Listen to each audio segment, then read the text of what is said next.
वंदे पुरुषोत्तमम। जो बात आत्म प्रशंसा, अपने आत्म प्रशंसा, आत्ममुग्धता, यहाँ पर शब्द का आत्मा है तो कायदे में आत्मा की प्रशंसा होनी चाहिए, लेकिन ऐसा नहीं होता है।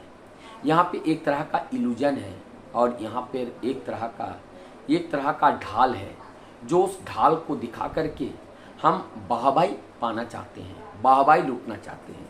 यहाँ पर आत्ममुग्धता ये है कि हम अपने आप मियाँ मुट्ठी बने, अपने अहंकार का पोषण दें। हमें पता नहीं चलता है, हम धर्म का प्रचार करते हैं, अच्छी बातें करते हैं और दिखने में लगता है कि मैं सत्य राह पे हूँ और मैं एक बहुत बड़ा भक्त हूँ, मैं भगवान के अनुरागी हूँ। लेकिन यहाँ पर क्या होते हैं, आत्मअंभिरता आती है। आत्मअंभिरता मतलब आत्मअंभिरता, आत्ममुग्धता, ये सारी बातें किसको पोषण देती हैं? ये सारी बातें पोषण देती हैं अहंकार की।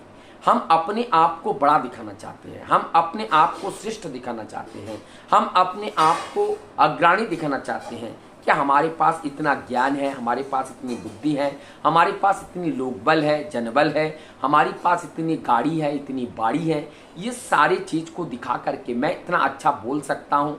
तो ये सारी चीज़ें क्या आती हैं? आत्ममुग्धता आती हैं। हम अपने ऊपर ही अपनी व्याख्यान करने लगते हैं और परम सत्य की बात को हम भूल जाते हैं। और जब परम सत्य की बात को भूल करके हम असत्य, जो अनित्य वस्तु हैं, जो जिसकी व्याख्यान हम कर रहे हैं, ना तो हमारा ये देह रहेगा, ना तो हमारी जिसकी व्याख्यान कर रहे हैं वो नहीं रहेगा। तो जिसके अस्तित्व ही नहीं है, अस्तित्व शून्य वाली वस्तु को लेकर के जब हम व्यस्त कर देते हैं अपने जीवन को, और उसमें हमें क्या प्राप्त होती है, और उसमें बलवत होती है हमारी अंदर अहंकार, हमारे अंदर लोभ लालसा। जिस चीज को तिरस्कारित करके हमने धर्म राज्यों में प्रवेश किया था, जिनके साथ लड़ाई करने के लिए, संघर्ष करने के लिए, जिसको कमजोर करने के लिए, जिसको दुर्बल करने के लिए, या जिसकी प्रवृत्तियों को परिवर्तित करने के लिए, कि वो जो है हमारी सत्ता के विपरीत करती हैं, और हमने प्रतिज्ञा किया था कि हम अपने प्रवृत्तियों को हम सत्ता के अनुकूल, सत्ता के पैरेलल चलाएंगे, और इसीलिए हम उसे संस्कारित करेंगे, और तभी हम इस परम पिता के चरण में आए हैं। आज देखा जा रहे हैं हम उन्हीं का ही गुणागुण कर रहे हैं, अर्थात हम सत्य से मुंह मोड़ करके हम सत्य के विपरीत पथ पर चल रहे हैं।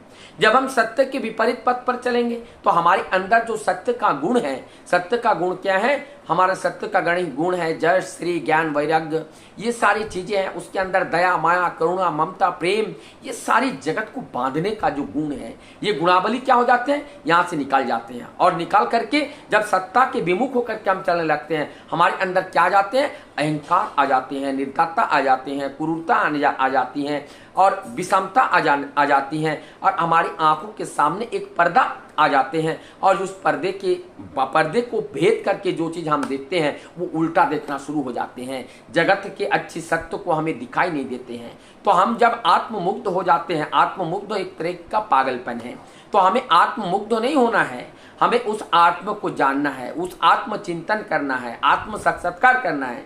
लेकिन हमें आत्म, जहां पर हम जिस बात को कह रहे हैं कि हमें आत्म चिंतन करना था, हमें आत्म को जानना था, आत्म स्वरूप को पहचानना था, और वहां पर के हम आत्मा के ऊपर की जो आवरण है, जो चोला हमें मिला है, जो नश्वर चोला है, जो इसमें जो क्षय होने वाली है, जो क्षय होने वाली चोला हमें मिले हैं, जो देह मिले हैं, और हम देह के गुणगान में चले गए, हम देह को ही आत्मा मान लिए, तभी आत्ममुग्ध होता है। नहीं तो आत्ममुग्ध नहीं होते हैं। यहाँ ज्ञानी मूर्ख हो जा रहे हैं, क्योंकि हमने अपने चोला को ही, अपने देह को ही हमने आत्मा मान लिया। और लेकिन ये तो नहीं है, ये अहंकार है।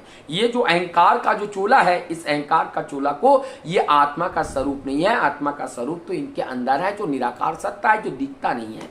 लेकिन हमारे इस देह के अस्तित्व में आने पर वो भी जब इस देह के अंदर आते हैं तो प्राण आता है, और उसी से हमारा जीवन चलता रहता है। तो वास्तविक सत्य यही है कि आत्ममुग्धता, आत्मअमृतता हमारी जीवन को अंधकार की ओर ले जाते हैं, और हमें उसे नहीं, हमें आत्मचिंतन में रहना है, और आत्मा साक्षात्कार के लिए उस परम सत्य की राह पर अपने जीवन को चलाना है। और हमारे भूलवश जो काम, क्रोध, लोभ, माया, मोह, अहंकार, मत्सर्य, परिश्रम, कातरता, जो ही ये सारे अवगुण हैं जो हमारी बाधक है सत्य के पथ पर ये सब चीज को हमें समझना पड़ेगा और इस बाधा को ओवरकम कर करके हमें उस परम सत्य की राह पर चलने के लिए साधना करना होगा। और वही साधना ही जीवन साधना है और वही आत्ममुग्धता या आत्म अमृतता से हमें बचा सकते हैं। वंदे प्रचोदयात्।